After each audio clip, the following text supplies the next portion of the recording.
Hello guys. तो कैसे हैं आप लोग। जैसा कि हमने अभी डीसी मशीन पढ़ा है, तो आज हम यूनिट 3 शुरू करने जा रहे हैं। क्या? ट्रांसफार्मर शुरू करने जा रहे हैं। तो सबसे पहले क्वेश्चन ये होना चाहिए कि हम ट्रांसफार्मर पढ़ क्यों रहे हैं, इसका यूज क्या है, कहाँ पे यूज है, कैसे यूज है। तो आप सभी ने नोटिस करा होगा कि हर एक चीज़ में ट्रांसफार्मर का यूज है।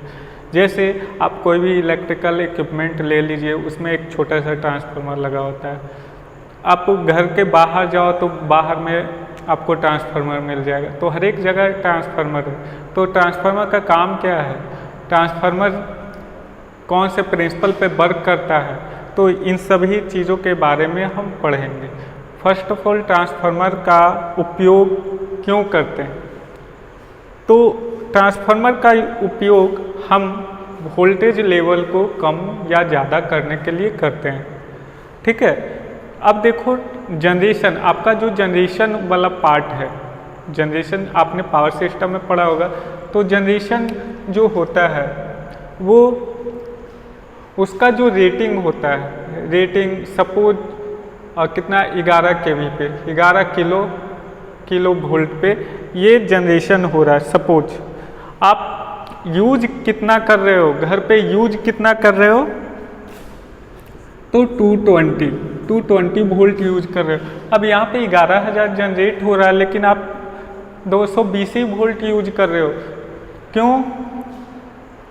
आपके सारे मशीन जो डिजाइन हैं वो कितने पे हैं, आप जो भी यूज करते हो, घर पे जो भी इक्विपमेंट यूज करते हो, वो 220 वोल्ट पे क्या होता है, डिजाइंड होता है। 220 वोल्ट पे ही चलेगा। दूसरी बात, अब वोल्टेज की तो बात हो गई, ट्रांसफार्मर वोल्टेज को अप एंड डाउन करता है। दूसरी बात, ये फ्रीक्वेंसी को सेम रखता है। लेकिन इंडिया में जो हम लोग फ्रीक्वेंसी यूज करते हैं कितना है, 50 हर्ट्ज। कितना? 50 हर्ट्ज। लेकिन अदर कंट्री में ये होता है 60 हर्ट्ज। तो इंडिया और अदर से अगर कंपैरिजन किया जाए तो यहाँ जो डिज़ाइन किया हुआ ट्रांसफार्मर होता है वो कितना 50 हर्ट्ज पे मतलब ऑपरेट होता है। फ्रीक्वेंसी जो आप प्राइमरी साइड में दोगे वही फ्रीक्वेंसी आपको सेकेंडरी साइड में मिलेगा। ठीक है। तो यहाँ पे जो भी इक्विपमेंट इंडिया में आपको मिलेंगे 50 हर्ट्ज ऑपरेटेड फ्रीक्वेंसी मिलेंगे।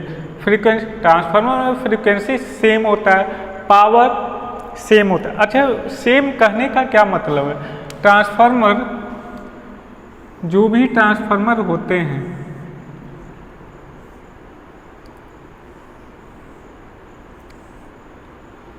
मैं अभी सिर्फ ओवरव्यू दे रहा हूं।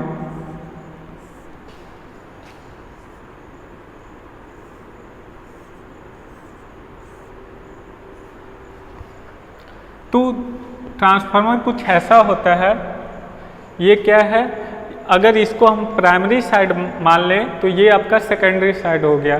प्राइमरी और सेकेंडरी किस बेसिस पे हम कहते हैं, तो जिधर आप सप्लाई को ऐड कर दो ना वो आपका प्राइमरी बन जाता है, जिधर आप लोड को कनेक्ट कर दो वो आपका सेकेंडरी बन जाता है। तो लोड हमेशा किससे कनेक्ट होता है, सेकेंडरी से।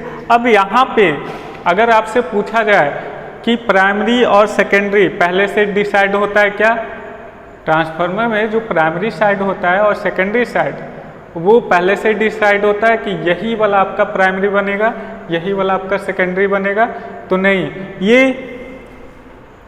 ये कब डिसाइड हम करेंगे कि कौन सा प्राइमरी है कौन सा सेकेंडरी है, तो जब तक आप ट्रांसफार्मर में सप्लाई और लोड कनेक्ट ना कर दो, आप डिसाइड नहीं करेंगे कि वो आपका प्राइमरी है और सेकेंडरी। हाँ, बट हाई वोल्टेज और लो वोल्टेज, इसमें दो तरह के वाइंडिंग होते हैं, HV वाइंडिंग, LV वाइंडिंग। ये दो तरह के वाइंडिंग होते हैं। ठीक है। तो ये डिसाइडेड होते हैं कि कौन सा HV है कौन सा LV है, ये डिसाइडेड होते हैं। क्यों? क्योंकि जो HV और LV होता है नंबर ऑफ टर्न पे डिपेंड होता है। तो नंबर ऑफ टर्न जिधर ज़्यादा रहेगा उसे हम बोलेंगे HV ठीक है। और जिधर नंबर ऑफ टर्न कम रहेंगे उसे हम बोलेंगे LV, यानी लो वोल्टेज वाइंडिंग। तो ट्रांसफार्मर में हम सिंगल फेज ट्रांसफार्मर पढ़ रहे हैं, तो इसमें 2 वाइंडिंग मिलेंगे आपको, ठीक है। तो ये आपका 2 वाइंडिंग होते हैं, इसमें HV और LV ये डिसाइडेड होते हैं। अब HV किस पे डिपेंडेंट होता है वो हमने बता दिया, किस पे, नंबर ऑफ टर्न पे। LV किस पे डिपेंड होता है, तो ये भी नंबर ऑफ टर्न पे। अब यहाँ पे बात आती है कि इन दोनों के बीच में इलेक्ट्रिकल कनेक्शन नहीं है, फिर भी आप इधर से सप्लाई ऐड करते हो, फिर आपको इधर आउटपुट में भी इलेक्ट्रिसिटी सप्लाई यानी मिल जाता है। तो ऐसा क्यों होता है, ये सभी चीज़ों के बारे में हम इसमें डिस्कस करेंगे। पहले आज हम पढ़ेंगे ट्रांसफार्मर का बेसिक जो डिफिनेशन होता है वो क्या है। तो ट्रांसफार्मर एक स्टैटिक डिवाइस है। स्टैटिक कहने का क्या मतलब है, ट्रांसफार्मर एक स्टैटिक डिवाइस है, transformer is a static device. तो स्टैटिक का क्या मतलब है, तो हमने पहले ही पढ़ा है, जो EMF इंड्यूस होता है वो 2 तरह से EMF इंड्यूस होता है। तो EMF इंड्यूस के बेसिस पे हम मशीन को, जितने भी मशीन है उसे हम दो कैटेगरी में डिवाइड करते हैं। पहला डायनेमिकली इंड्यूस्ड EMF, तो उसे डायनेमिकल मशीन बोलेंगे क्योंकि उसमें रोटेशन का पार्ट होता है। और दूसरा स्टैटिक डिवाइस जिसमें रोटेशन का पार्ट नहीं होता है। तो वो कैसे, एक बार फिर से रिवाइज करते हैं। सबसे पहले EMF इंड्यूस होने के लिए आपको क्या क्या चीज़ों का रिक्वायरमेंट होता है। EMF के लिए आपको क्या क्या चीज़ों का रिक्वायरमेंट होता है, तो आपको 3 बेसिक चीज़ों का रिक्वायरमेंट होता है। पहला फ्लक्स, दूसरा कंडक्टर और तीसरा रिलेटिव मोशन।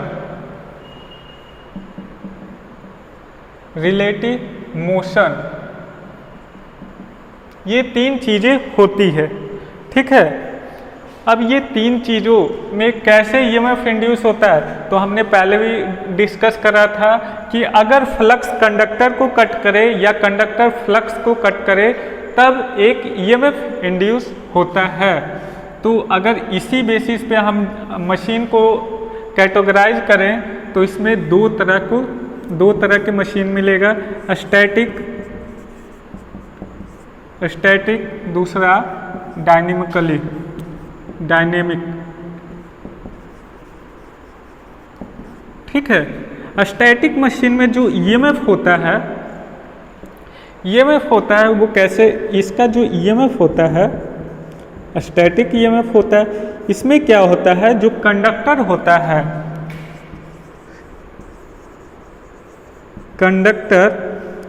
कंडक्टर होता है वो क्या होता है, स्टेशनरी होता है। क्या होता है, स्टेशनरी। और जो फ्लक्स होता है, फ्लक्स क्या होता है, वो आपका वैरिंग होता है, वैरी करता है।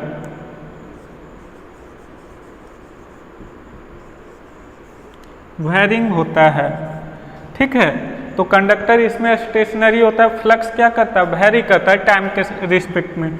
अब ये डायनेमिकली जो होता है, डायनेमिक मशीन होता है, इसमें जो EMF इंड्यूस होता है, EMF में इसमें जो कंडक्टर होता है, कंडक्टर जो होता है इसमें क्या होता है, तो इसमें मोशन में होता है या रोटेटिंग होता है।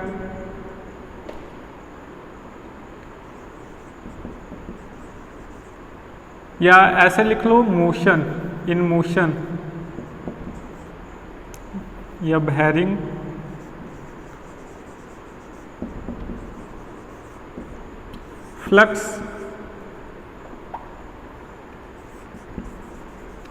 फ्लक्स क्या होता है, फ्लक्स आपका कांस्टेंट होता है। या तो कांस्टेंट होगा या ये भी आपका क्या करेगा, वैरी करेगा।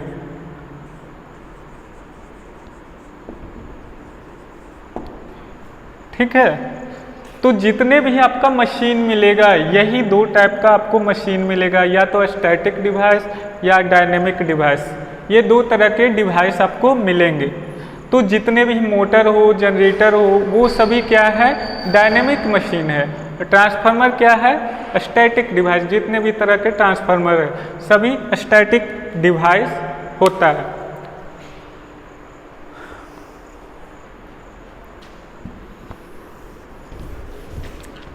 ठीक है, तो आगे देखते हैं ट्रांसफार्मर की। तो देखिए ये है आपका वर्किंग प्रिंसिपल क्या होता है ट्रांसफार्मर का। तो वर्किंग प्रिंसिपल ऑपरेशन हम डिस्कस करेंगे इसमें। Transformer is a static device which consist of stationary electrical circuit interlinked by common magnetic circuit for the purpose of transfer electrical energy between them. क्या होता है, ट्रांसफार्मर क्या है, एक स्टैटिक डिवाइस है। अभी हमने बताया स्टैटिक क्यों कहते हैं इसे। ठीक है, अब ये क्या होता है, इसमें देखो ये आपका ट्रांसफार्मर का फिगर है। इसमें क्या है, देखो इलेक्ट्रिकल कनेक्शन, कोई भी इलेक्ट्रिकल कनेक्शन प्राइमरी से सेकेंडरी में नहीं है, फिर भी इलेक्ट्रिसिटी जो है सेकेंडरी में फ्लो हो रहा है। तो ये किससे इंटरलिंक्ड है, ये कॉमन मैग्नेटिक सर्किट की वजह से ये एक दोनों क्या है, इंटरलिंक्ड है। ये क्या करता है, the transfer of energy from one circuit to another circuit without change in frequency. इसमें जो एनर्जी है वो एक सर्किट से दूसरे सर्किट में जाता है, लेकिन इसमें क्या है कि फ्रीक्वेंसी दोनों का सेम है। अगर हमने पहले भी बताया कि अगर हम यहाँ पे 50 हर्ट्ज सप्लाई यूज कर रहे हैं तो यहाँ पे जो लोड में कनेक्ट है यहाँ पे भी कितना मिलेगा, 50 हर्ट्ज। ये क्या करेगा, ये आपका वोल्टेज लेवल को कम ज़्यादा कर सकता है। ठीक है, वो नंबर ऑफ टर्न पे डिपेंड करता है कि अब देखो यहाँ पे क्या है, ट्रांसफार्मर हमेशा एसी के केस में एसी में ही क्या करता है, वर्क करता है, डीसी में नहीं करेगा। अगर ट्रांसफार्मर में आप डीसी सप्लाई यूज करते हो तो क्या होगा, ट्रांसफार्मर बर्न हो जाएगा, जल जाएगा। अब देखो यहाँ पे जो हमने सप्लाई यूज करा है, यहाँ पे सप्लाई दिया, ये आपका क्या हो गया, अभी हमने बताया जिससे आप सप्लाई को कनेक्ट करते हो वो कौन सा वाइंडिंग हो गया, ये आपका प्राइमरी वाइंडिंग हो गया, प्राइमरी वाइंडिंग। जिससे आप लोड कनेक्ट करते हो वो आपका सेकेंडरी वाइंडिंग हो गया, सेकेंडरी वाइंडिंग। ठीक है, तो यहाँ पे हमने सप्लाई को अप्लाई करा है। उसके बाद यहाँ पे क्या हुआ, हमने बताया था कि जब कभी कोई भी कंडक्टर से क्या होगा, करंट पास होगा तो क्या होगा, उसके चारों ओर मैग्नेटिक फील्ड बनेंगे। तो यहाँ पे भी हमने यहाँ पे बहुत सारे नंबर ऑफ टर्न प्राइमरी में दे रखा है। तो यहाँ पे सभी जो फ्लक्स है, सभी कंडक्टर में जो फ्लक्स जनरेट होगा वो कहाँ सेटअप हो जाएगा, ये आपका मैग्नेटिक कोर में सेटअप हो जाएगा। फ्लक्स फ्लो नहीं करता, सेटअप होता है, यहाँ पे आपका सेटअप हो जाएगा। और यही फ्लक्स ये कहाँ पे आए, सेकेंडरी वाले कंडक्टर को कट करेगा, सेकेंडरी वाले कंडक्टर को कट करेगा। अब यहाँ पे हमने ये भी बताया था कि जब कभी फ्लक्स कंडक्टर को कट करे या कंडक्टर फ्लक्स को कट करे तो उसमें एक ईएमएफ इंड्यूस होगा। तो यहाँ पे क्या हो रहा है, फ्लक्स है, ये फ्लक्स यहाँ पे जनरेट हुआ, ये यहाँ पे सेटअप हो गया, तो ये क्या हो गया, अब ये टाइम के साथ फ्लक्स आपका क्या हो रहा है, वेरी कर रहा है टाइम के साथ, क्योंकि फ्रीक्वेंसी आपका 50 हर्ट्ज है, एक सेकेंड में ये 50 साइकिल बनाता है। तो उसी तरह ये फ्लक्स भी आपका 50 साइकिल बनाएगा। तो ये टाइम के साथ वेरी करेगा।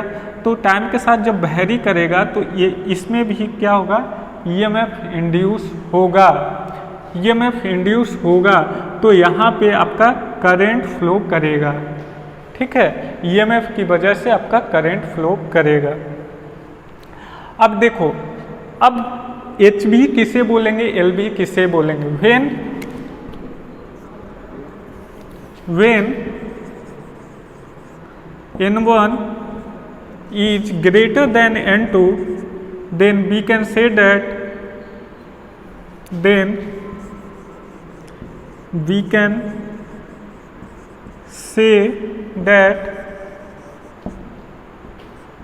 N1 is HV यानी high voltage winding,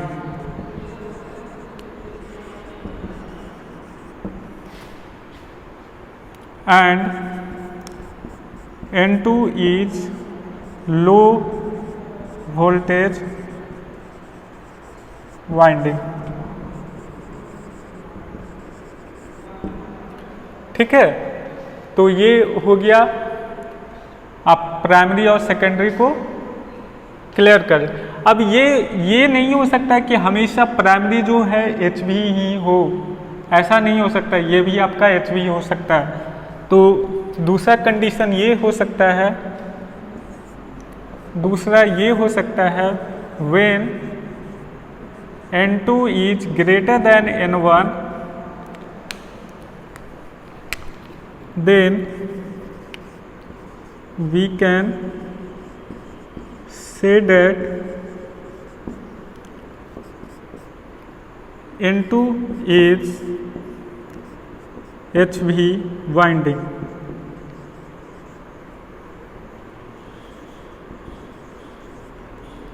and N1 is LV winding, okay. तो ये दो कंडीशन हो सकते, कोई भी प्राइमरी और सेकेंडरी हो सकता है। वो किस पे डिपेंड करता है, तो नंबर ऑफ टर्न पे ये डिपेंड करता है, ओके। तो यहाँ पे आपका ट्रांसफार्मर का इंट्रोडक्शन ख़त्म होता है। और थोड़ा सा और मैं बता दूं कि यहाँ पे क्या होगा, यहाँ पे जो इंडक्शन वाला पोर्शन होगा इसमें सेल्फ इंडक्शन होगा या इसमें सेल्फ इंडक्शन। तो प्राइमरी में हमेशा सेल्फ इंडक्शन होता है, सेकेंडरी में हमेशा म्यूचुअल इंडक्शन होता है, म्यूचुअल इंडक्शन होता है, क्योंकि इसमें सप्लाई गया, उसके बाद इसमें क्या हुआ, ये क्या किया, फ्लक्स जनरेट किया, उसके वजह से यहाँ पे एक ईएमएफ इंड्यूस हुआ, ठीक है, ईएमएफ इंड्यूस हुआ। अब देखो सेल्फ इंडक्शन किसे बोलते हैं, सेल्फ इंडक्शन, देखो सेल्फ इंडक्शन जब कोई कंडक्टर में खुद का सप्लाई जाने की वजह से उसमें खुद ईएमएफ जनरेट हो रहा है, उसे हम सेल्फ इंडक्शन बोलेंगे। अब दूसरे की फ्लक्स की मदद से जिसमें ईएमएफ इंड्यूस हो रहा है उसे हम म्यूचुअल इंडक्शन बोलेंगे। तो इसमें जो फ्लक्स जनरेट हुआ उसकी वजह से इसमें क्या हो रहा है, ईएमएफ इंड्यूस हो रहा है, उसकी वजह से हम इसको बोलेंगे म्यूचुअल इंडक्शन। तो सेकेंडरी में आपका कौन सा इंडक्शन होता है, म्यूचुअल इंडक्शन होता है, ठीक है। तो यहाँ पे आपका ट्रांसफार्मर का इंट्रोडक्शन ख़त्म हुआ। बाकी अगले क्लास में हम डिस्कस करेंगे ट्रांसफार्मर। Thank you.